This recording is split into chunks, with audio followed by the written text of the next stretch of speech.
History. There is no great and no small to the soul that maketh all, and where it cometh all things are, and it cometh everywhere.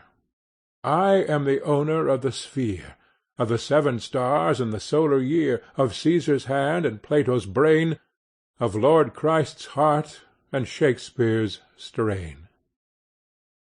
There is one mind common to all individual men. Every man is an inlet to the same and to all of the same.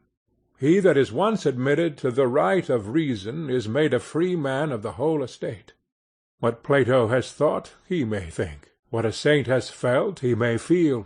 What at any time has befallen any man, he can understand.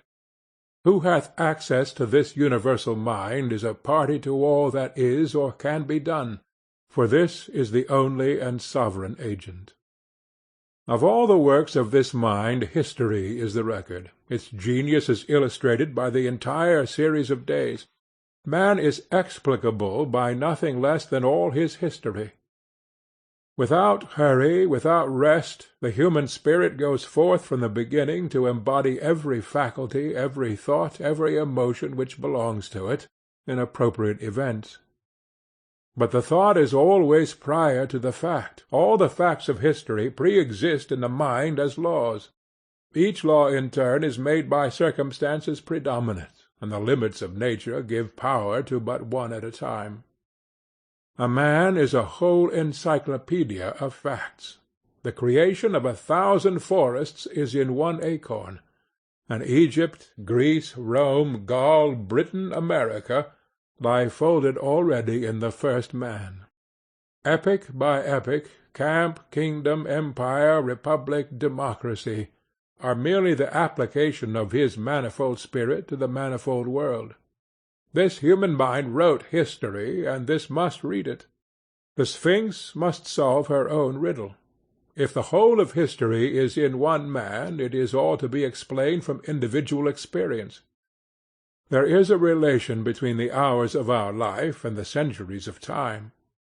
As the air I breathe is drawn from the great repositories of nature, as the light on my book is yielded by a star 100 millions of miles distant, as the poise of my body depends on the equilibrium of centrifugal and centripetal forces, so the hours should be instructed by the ages, and the ages explained by the hours. Of the universal mind each individual man is one more incarnation. All its properties consist in him. Each new fact in his private experience flashes a light on what great bodies of men have done, and the crises of his life refer to national crises. Every revolution was first a thought in one man's mind, and when the same thought occurs to another man, it is the key to that era. Every reform was once a private opinion, and when it shall be a private opinion again, it will solve the problem of the age. The fact narrated must correspond to something in me to be credible or intelligible. We, as we read, must become Greeks, Romans, Turks, priest and king, martyr and executioner, must fasten these images to some reality in our secret experience, or we shall learn nothing rightly. What befell Asdrubal or Caesar Borgia is as much an illustration of the mind's powers and deprivations as what has befallen us. Each new law and political movement has meaning for you. Stand before each of its tablets and say, "Under this mask did my Proteus nature hide itself." This remedies the defect of our too great nearness to ourselves. This throws our actions into perspective. And as crabs, goats, scorpions, the balance, and the water-pot lose their meanness when hung as signs in the zodiac, so I can see my own vices without heat in the distant persons of Solomon, Alcibiades, and Catiline. It is the universal nature which gives worth to particular men and things. Human life, as containing this, is mysterious and inviolable, and we hedge it round with penalties and laws. All laws derive hence their ultimate reason. All express more or less distinctly some command of this supreme, illimitable essence. Property also holds of the soul, covers great spiritual facts, and instinctively we at first hold to it with swords and laws and wide and complex combinations. The obscure consciousness of this fact is the light of our day, the claim of claims, the plea for education, for justice, for charity, the foundation of friendship and love and of the heroism and grandeur which belong to acts of self-reliance. It is remarkable that involuntarily we always read as superior beings. Universal history, the poets, the romancers do not in their stateliest pictures, in their sacerdotal, the imperial palaces, in the triumphs of will or of genius, anywhere lose our ear, anywhere make us feel that we intrude, that this is for better men. But rather is it true that in their grandest strokes we feel most at home. All that Shakespeare says of the king, yonder slip of a boy that reads in the corner feels to be true of himself. We sympathize in the great moments of history, in the great discoveries, the great resistances, the great prosperities of men, because there law was enacted, the sea was searched, the land was found, or the blow was struck for us, as we ourselves in that place would have done or applauded. We have the same interest in condition and character. We honor the rich because they have externally the freedom, power, and grace which we feel to be proper to man, proper to us.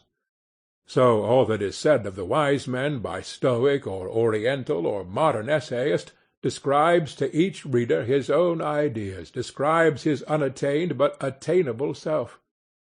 All literature writes the character of the wise man. Books, monuments, pictures, conversation are portraits in which he finds the lineaments he is forming. The silent and the eloquent praise him and accost him, and he is stimulated wherever he moves, as by personal allusions. A true aspirant therefore never needs look for allusions personal and laudatory in discourse. He hears the commendation, not of himself, but more sweet, of that character he seeks, in every word that is said concerning character, yea, further, in every fact and circumstance, in the running river and the rustling corn. Praise is looked, homage tendered, love flows from mute nature, from the mountains and the lights of the firmament. These hints, dropped as it were from sleep and night, let us use in broad day. The student is to read history actively and not passively, to esteem his own life the text, and books the commentary. Thus compelled, the muse of history will utter oracles as never to those who do not respect themselves. I have no expectation that any man will read history aright who thinks that what was done in a remote age, by men whose names have resounded far, has any deeper sense than what he is doing today. The world exists for the education of each man. There is no age or state of society or mode of action in history to which there is not something corresponding in his life. Everything tends in a wonderful manner to abbreviate itself and yield its own virtue to him. He should see that he can live all history in his own person. He must sit solidly at home and not suffer himself to be bullied by kings or empires, but know that he is greater than all the geography and all the government of the world. He must transfer the point of view from which history is commonly read, from Rome and Athens and London, to himself, and not deny his conviction that he is the court, and if England or Egypt have anything to say to him, he will try the case. If not, let them forever be silent.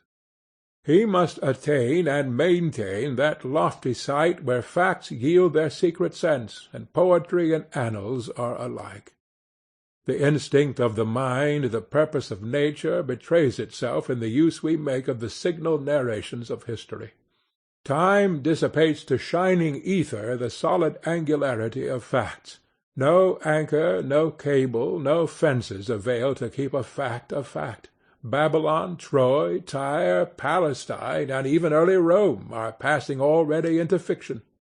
The Garden of Eden, the sun standing still in Gibeon, is poetry thenceforward to all nations. Who cares what the fact was, when we have made a constellation of it to hang in heaven an immortal sign? London and Paris and New York must go the same way. What is history, said Napoleon, but a fable agreed upon? This life of ours is stuck round with Egypt, Greece, Gaul, England, war, colonization, church, court, and commerce, as with so many flowers and wild ornaments, grave and gay. I will not make more account of them. I believe in eternity. I can find Greece, Asia, Italy, Spain, and the islands, the genius and creative principle of each and of all eras, in my own mind. We are always coming up with the emphatic facts of history in our private experience and verifying them here. All history becomes subjective. In other words, there is properly no history, only biography. Every mind must know the whole lesson for itself, must go over the whole ground. What it does not see, what it does not live, it will not know. What the former age has epitomized into a formula or rule for manipular convenience, it will lose all the good of verifying for itself by means of the wall of that rule. Somewhere, sometime, it will demand and find compensation for that loss by doing the work itself. Ferguson discovered many things in astronomy which had long been known. The better for him. History must be this, or it is nothing. Every law which the state enacts indicates a fact in human nature. That is all. We must in ourselves see the necessary reason of every fact, see how it could and must be. So stand before every public and private work, before an oration of Burke, before a victory of Napoleon, before a martyrdom of Sir Thomas More, of Sidney, of Marmaduke Robinson, before a French reign of terror and a Salem hanging of witches, before a fanatic revival and the animal magnetism in Paris or in Providence. We assume that we, under the influence, should be like affected and achieve the like. And we aim to master intellectually the steps and reach the same height or the same degradation that our fellow, our proxy, has done.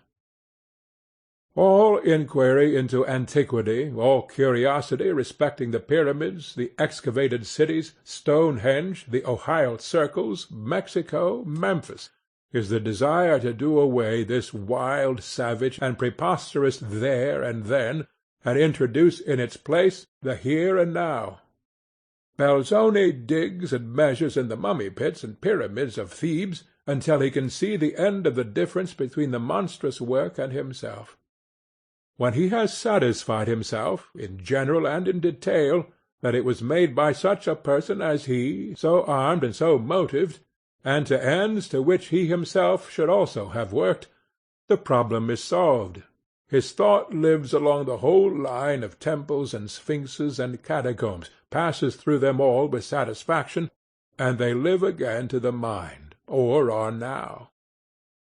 A Gothic cathedral affirms that it was done by us and not done by us. Surely it was by man, but we find it not in our man. But we apply ourselves to the history of its production.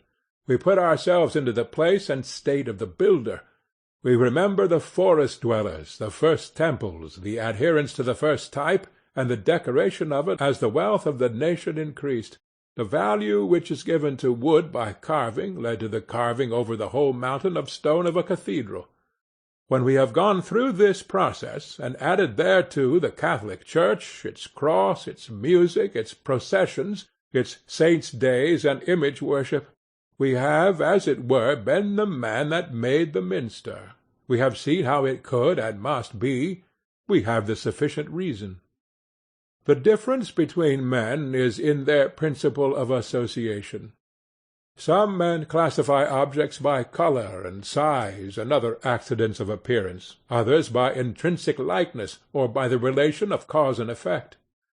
The progress of the intellect is to the clearer vision of causes, which neglects surface differences. To the poet, to the philosopher, to the saint, all things are friendly and sacred, all things profitable. all days holy, all men divine. For the eye is fastened on the life, and slights the circumstance. Every chemical substance, every plant, every animal in its growth, teaches the unity of cause, the variety of appearance. Upborne and surrounded as we are by all this all-creating nature, soft and fluid as a cloud or the air, why should we be such hard pedants, and magnify a few forms? Why should we make account of time, or of magnitude, or of figure? The soul knows them not, and genius, obeying its law, knows how to play with them as a young child plays with greybeards and in churches. Genius studies the causal thought, and far back in the womb of things sees the rays parting from one orb that diverge ere they fall by infinite diameters. Genius watches the monad through all his masks, as he performs the metempsychosis of nature. Genius detects through the fly, through the caterpillar, through the grub, through the egg, the constant individual. Through countless individuals the fixed species, through many species the genus, through all genera the steadfast type, through all the kingdoms of organized life the eternal unity. Nature is a mutable cloud which is always and never the same. She casts the same thought into troops of forms as a poet makes 20 fables with one moral. Through the bruteness and toughness of matter a subtle spirit bends all things to its own will. The adamant streams into soft but precise form before it, and whilst I look at it, its outline and texture are changed again. Nothing is so fleeting as form, yet never does it quite deny itself. In man we still trace the remains or hints of all that we esteem badges of servitude in the lower races, yet in him they enhance his nobleness and grace, as lo, in Aeschylus, transformed to a cow, offends the imagination. But how changed when as Isis in Egypt she meets Osiris, Jove, a beautiful woman with nothing of the metamorphosis left but the lunar horns as the splendid ornament of her brows. The identity of history is equally intrinsic, the diversity equally obvious. There is, at the surface, infinite variety of things. At the centre there is simplicity of cause. How many are the acts of one man in which we recognize the same character? Observe the sources of our information in respect to the Greek genius. We have the civil history of that people, as Herodotus, Thucydides, Xenophon, and Plutarch have given it. A very sufficient account of what manner of persons they were and what they did. We have the same national mind expressed for us again in their literature, in epic and lyric poems, drama, and philosophy, a very complete form. Then we have it once more in their architecture, a beauty as of temperance itself, limited to the straight line and the square, a builded geometry. Then we have it once again in sculpture, the tongue on the balance of expression, a multitude of forms in the utmost freedom of action and never transgressing the ideal serenity. Like votaries performing some religious dance before the gods, and, though in convulsive pain or mortal combat, never daring to break the figure and decorum of their dance. Thus of the genius of one remarkable people we have a fourfold representation, and to the senses what more unlike than an ode of Pindar, a marble centaur, the peristyle of the Parthenon, and the last actions of Phocion? Every one must have observed faces and forms which, without any resembling feature, made a like impression on the beholder. A particular picture or copy of verses, if it do not awaken the same train of images, will yet superinduce the same sentiment as some wild mountain walk, although the resemblance is nowise obvious to the senses, but is occult and out of the reach of the understanding. Nature is an endless combination and repetition of very few laws. She hums the old well-known air through innumerable variations. Nature is full of a sublime family likeness throughout her works, and delights in startling us with resemblances in the most unexpected quarters. I have seen the head of an old sagum of the forest which at once reminded the eye of a bald mountain summit, and the furrows of the brow suggested the strata of the rock. There are men whose manners have the same essential splendor as the simple and awful sculpture on the friezes of the Parthenon and the remains of the earliest Greek art. And there are compositions of the same strain to be found in the books of all ages. What is Guido's Rospigliosi Aurora but a morning thought, as the horses in it are only a morning cloud? If any one will but take pains to observe the variety of actions to which he is equally inclined in certain moods of mind, and those to which he is averse, he will see how deep is the chain of affinity. A painter told me that nobody could draw a tree without in some sort becoming a tree, or draw a child by studying the outlines of its form merely, but by watching for a time his motions and plays, the painter enters into his nature, and can then draw him at will in every attitude. So Roos entered into the inmost nature of a sheep. I know a draughtsman employed in a public survey, who found that he could not sketch the rocks until their geological structure was first explained to him. In a certain state of thought is the common origin of very diverse works. It is the spirit and not the fact that is identical. By a deeper apprehension, and not primarily by a painful acquisition of many manual skills, the artist attains the power of awakening other souls to a given activity. It has been said that common souls pay with what they do, nobler souls with that which they are. And why?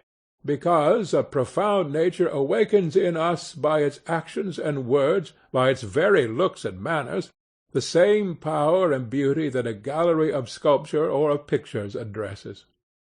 Civil and natural history, the history of art and of literature, must be explained from individual history, or must remain words.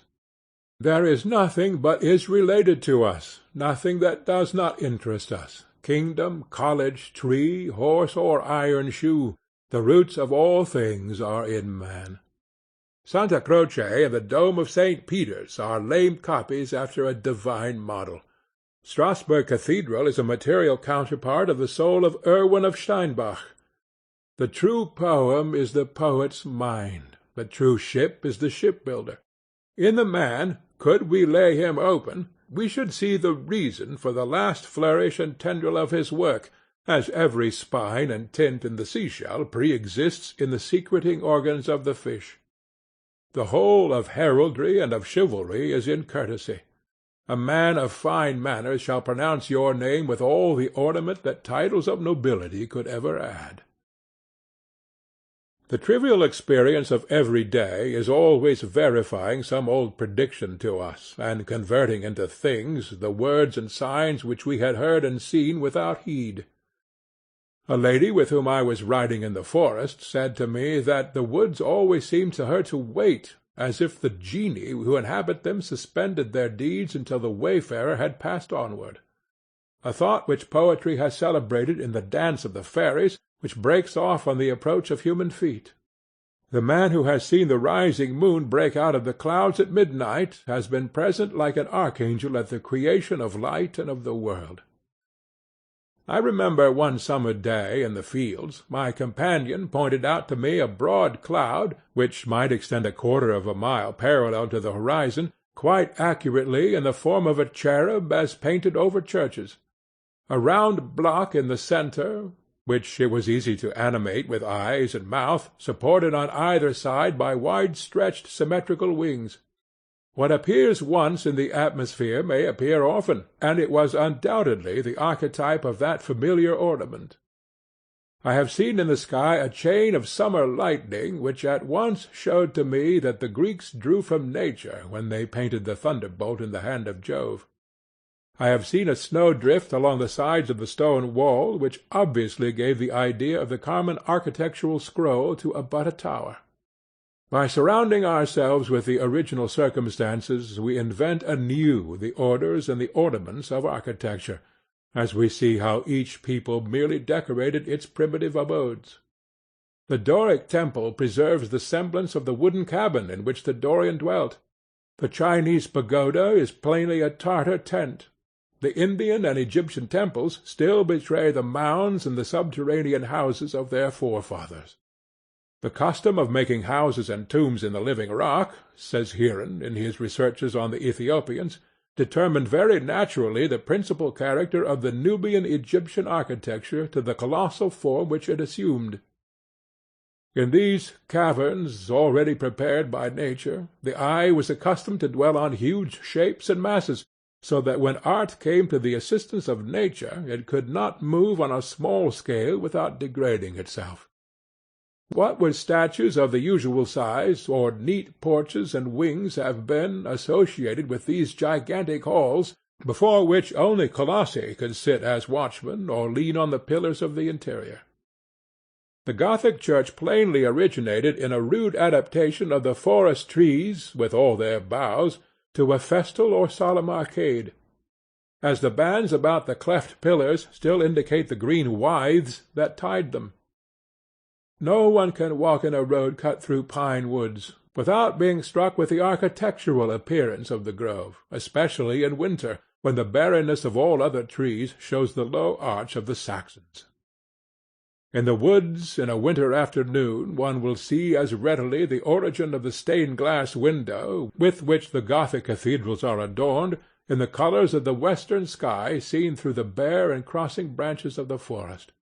Nor can any lover of nature enter the old piles of Oxford and the English cathedrals without feeling that the forest overpowered the mind of the builder, and that his chisel, his saw, and plane still reproduced its ferns, its spikes of flowers, its locust, elm, oak, pine, fir, and spruce. The Gothic cathedral is blossoming in stone subdued by the insatiable demand of harmony in man. The mountain of granite blooms into an eternal flower, with the lightness and delicate finish as well as the aerial proportions and perspective of vegetable beauty.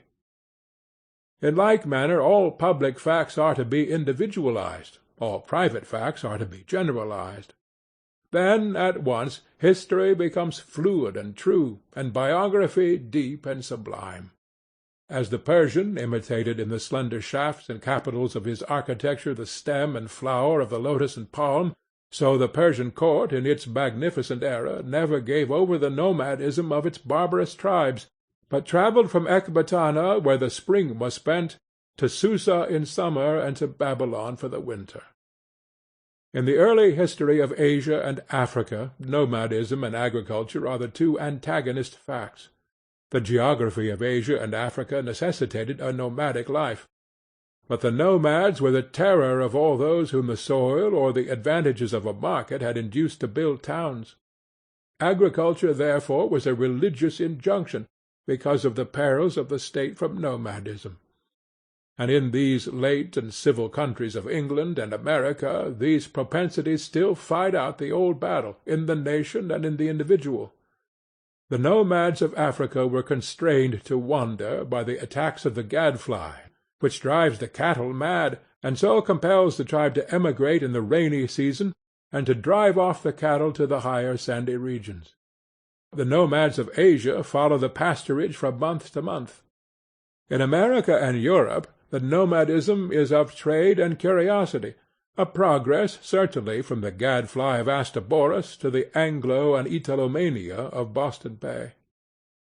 Sacred cities, to which a periodical religious pilgrimage was enjoined, or stringent laws and customs tending to invigorate the national bond, were the check on the old rovers, and the cumulative values of long residence are the restraints on the itineracy of the present day. The antagonism of the two tendency is not less active in individuals, as the love of adventure or the love of repose happens to predominate. A man of rude health and flowing spirits has the faculty of rapid domestication, lives in his waggon, and roams through all latitudes as easily as a Kalmuk. At sea, or in the forest, or in the snow, he sleeps as warm, dines with as good appetite, and associates as happily as beside his own chimney. Or perhaps his facility is deeper seated, in the increased range of his faculties of observation, which yield him points of interest whenever fresh objects meet his eyes. The pastoral nations were needy and hungry to desperation, and this intellectual nomadism in its excess bankrupts the mind through the dissipation of power on a miscellany of objects. The home-keeping wit, on the other hand, is that continence or content which finds all the elements of life in its own soil, and which has its own perils of monotony and deterioration, if not stimulated by foreign infusions. Everything the individual sees without him corresponds to his states of mind, and everything is in turn intelligible to him, as his onward thinking leads him into the truth to which that fact or series belongs. The primeval world, the foreworld, as the Germans say, I can dive to it in myself, as well as grope for it with researching fingers in catacombs, libraries, and the broken reliefs and torsos of ruined villas. What is the foundation of that interest all men feel in Greek history, letters, art, and poetry, in all its periods from the heroic or Homeric age down to the domestic life of the Athenians and Spartans 4 or 5 centuries later? What but this, that every man passes personally through a Grecian period? The Grecian state is the era of the bodily nature, the perfection of the senses, of the spiritual nature unfolded in strict unity with the body. In it existed those human forms which supplied the sculptor with his models of Hercules, Phoebus, and Jove. Not like the forms abounding in the streets of modern cities, wherein the face is a confused blur of features, but composed of incorrupt, sharply defined, and symmetrical features, whose eye-sockets are so formed that it would be impossible for such eyes to squint, and take furtive glances on this side and on that, but they must turn the whole head. The manners of that period are plain and fierce.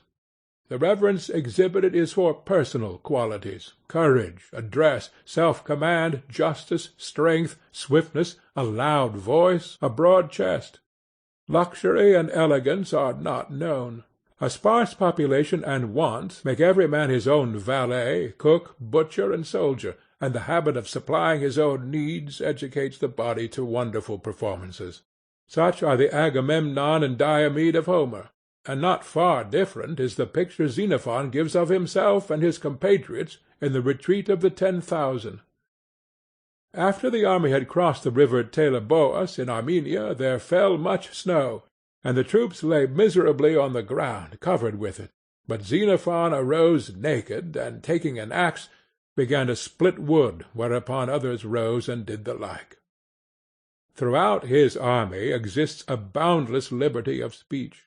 They quarrel for plunder, they wrangle with the generals on each new order, and Xenophon is as sharp-tongued as any, and sharper-tongued than most, and so gives as good as he gets. Who does not see that this is a gang of great boys, with such a code of honor and such lax discipline as great boys have?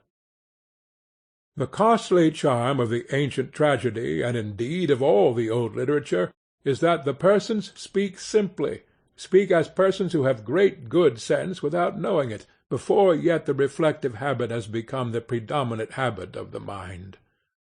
Our admiration of the antique is not admiration of the old, but of the natural. The Greeks are not reflective, but perfect in their senses and in their health, with the finest physical organization in the world. Adults acted with the simplicity and grace of children. They made vases, tragedies, and statues, such as healthy senses should, that is, in good taste. Such things have continued to be made in all ages, and are now, wherever a healthy physique exists, but as a class, from their superior organization, they have surpassed all.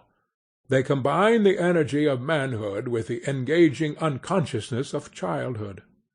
The attraction of these manners is that they belong to man, and are known to every man in virtue of his being once a child, besides that there are always individuals who retain these characteristics.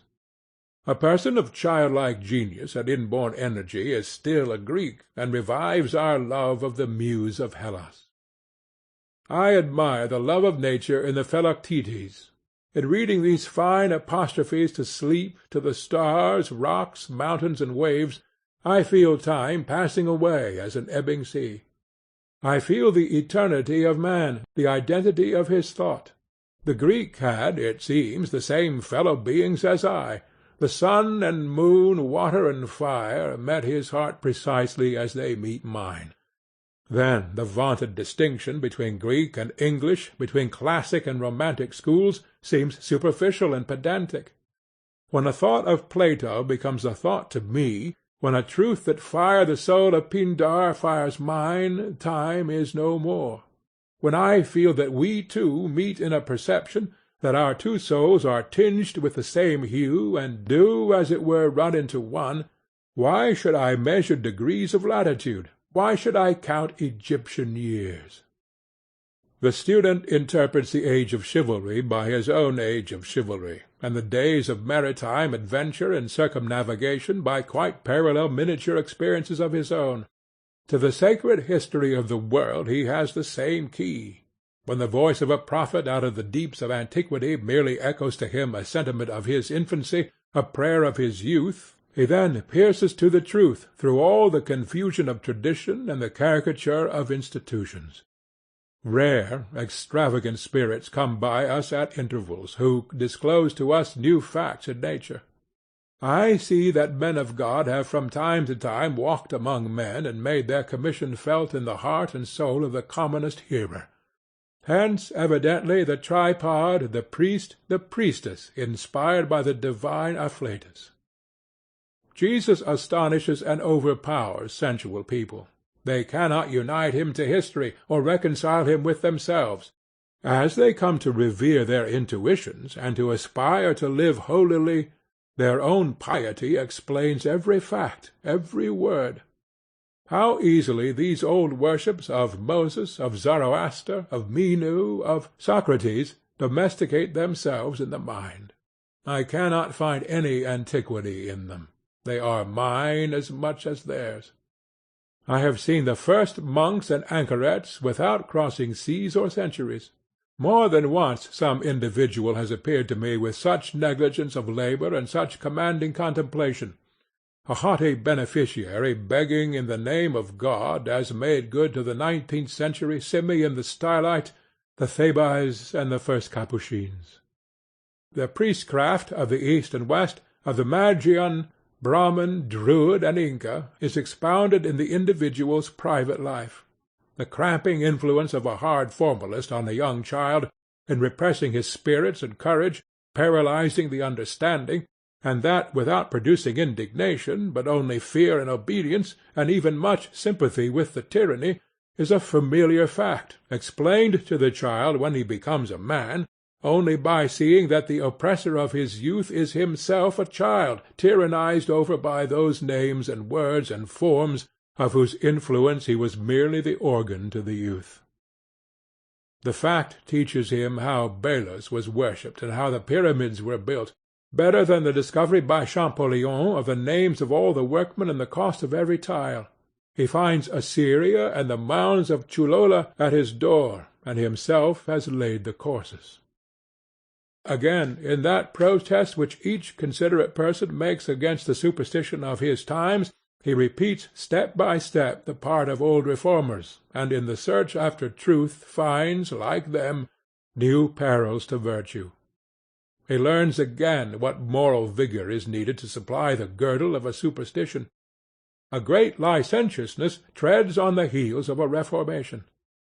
How many times in the history of the world has the Luther of the day had to lament the decay of piety in his own household? "Doctor," said his wife to Martin Luther one day, "how is it that whilst subject to papacy we prayed so often with such fervour, whilst now we pray with the utmost coldness and very seldom?" The advancing man discovers how deep a property he has in literature, in all fable as well as in all history. He finds that the poet was no odd fellow who described strange and impossible situations, but that universal man wrote by his pen a confession true for one and true for all. His own secret biography he finds in lines wonderfully intelligible to him, dotted down before he was born. One after another he comes up in his private adventures with every fable of Aesop, of Homer, of Hafiz, of Ariosto, of Chaucer, of Scott, and verifies them with his own head and hands. The beautiful fables of the Greeks, being proper creations of the imagination, and not of the fancy, are universal verities. What a range of meanings and what perpetual pertinence has the story of Prometheus! Besides its primary value as the first chapter of the history of Europe, the mythology thinly veiling authentic facts, the invention of the mechanic arts, and the migration of colonies, it gives the history of religion, with some closeness to the faith of later ages.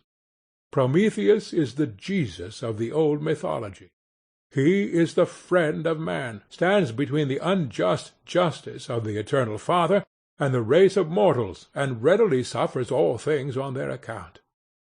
But where it departs from Calvinistic Christianity, and exhibits him as the defier of Jove, it represents a state of mind which readily appears wherever the doctrine of theism is taught in a crude objective form, and which seems the self-defence of man against his untruth, namely, a discontent with the believed fact that a God exists, and a feeling that the obligation of reverence is onerous. It would steal, if it could, the fire of the Creator, and live apart from him and independent of him. The Prometheus Vinctus is the romance of scepticism.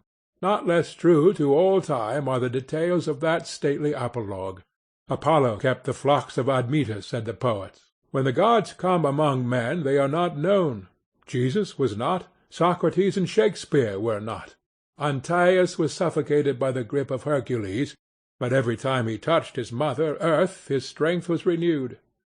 Man is the broken giant, and in all his weakness both his body and his mind are invigorated by habits of conversation with nature. The power of music, the power of poetry to unfix and as it were clap wings to solid nature, interprets the riddle of Orpheus. The philosophical perception of identity through endless mutations of form makes him know the Proteus. What else am I, who laughed or wept yesterday, who slept last night like a corpse, and this morning stood and ran? And what see I on any side but the transmigrations of Proteus? I can symbolize my thought by using the name of any creature, of any fact, because every creature is man, agent, or patient. Tantalus is but a name for you and me. Tantalus means the impossibility of drinking the waters of thought which are always gleaming and waving within the sight of the soul. The transmigration of souls is no fable. I would it were, but men and women are only half human. Every animal of the barnyard, the field, and the forest, of the earth and of the waters that are under the earth, has contrived to get a footing and to leave the print of its features and form in some one or other of these upright, heaven-facing speakers. Ah, brother, stop the ebb of the soul, ebbing downward into the forms in whose habits thou hast now for many years slid. As near and proper to us is also that old fable of the Sphinx, who was said to sit at the roadside and put riddles to every passenger. If the man could not answer, she swallowed him alive. If he could solve the riddle, the Sphinx was slain. What is our life but an endless flight of winged facts or events? In splendid variety these changes come, all putting questions to the human spirit. These men who cannot answer by a superior wisdom these facts or questions of time, serve them. Facts encumber them, tyrannize over them, and make the men of routine, the men of sense, in whom a literal obedience to facts has extinguished every spark of that light by which man is truly man. But if the man is true to his better instincts or sentiments, and refuses the dominion of facts, as one that comes of a higher race, remains fast by the soul and sees the principle, then the facts fall aptly and supple into their places. They know their master, and the meanest of them glorifies them. See in Goethe's Helena the same desire that every word should be a thing. These figures, he would say, these Charons, Griffins, Phorkyas, Helen, and Leda, are something, and do exert a specific influence on the mind.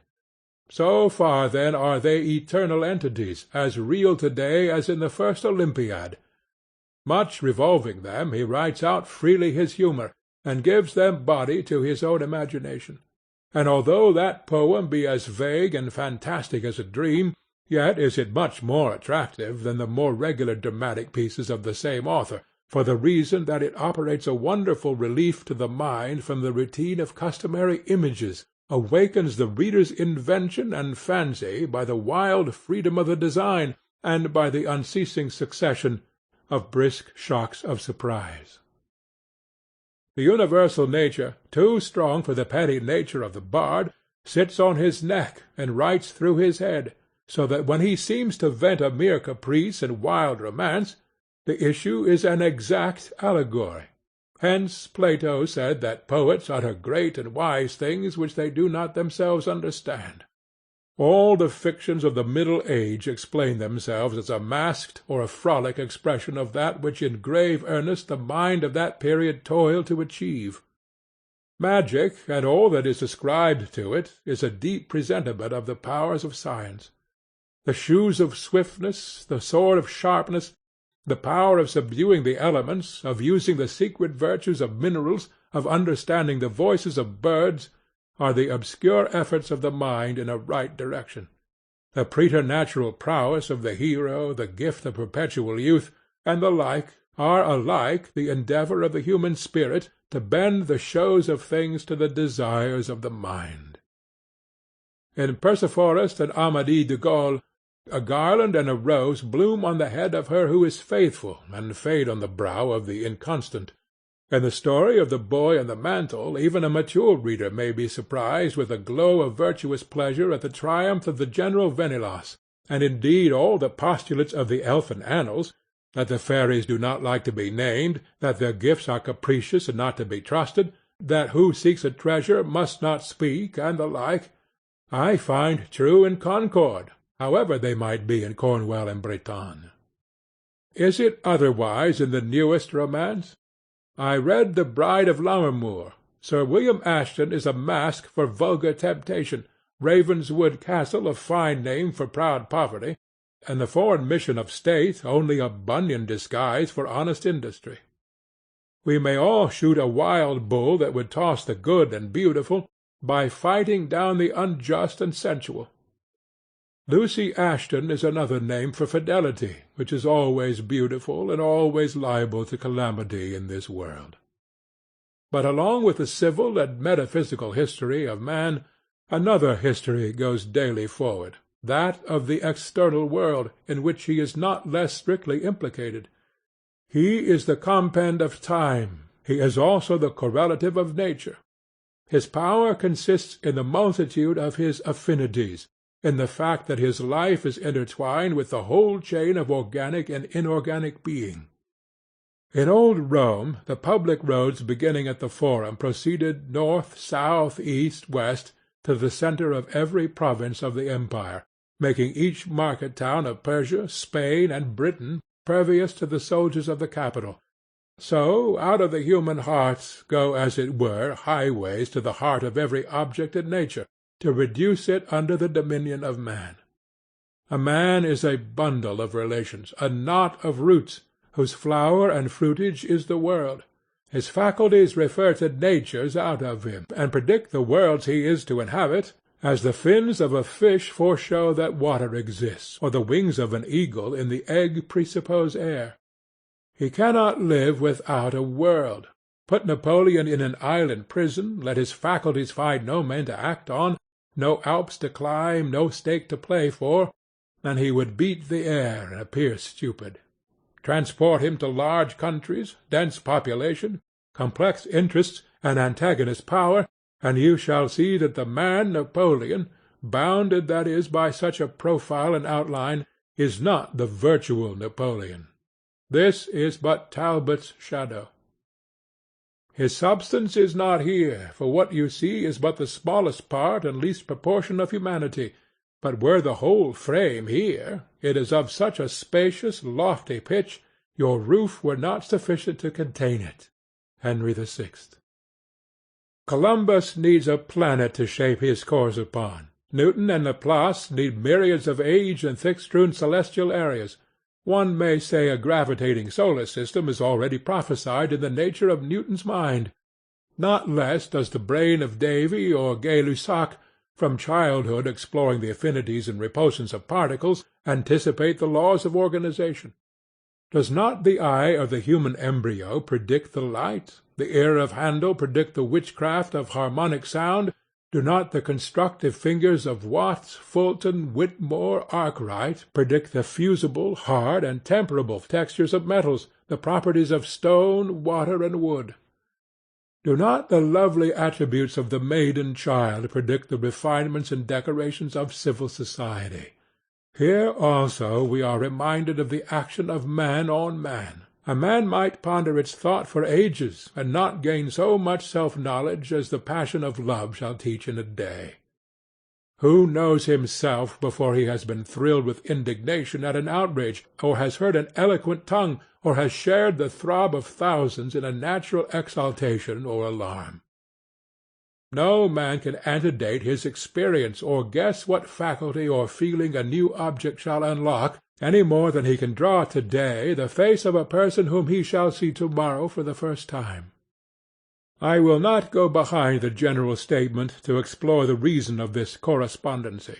Let it suffice that in the light of these two facts, namely that the mind is one and that nature is its correlative, history is to be read and written.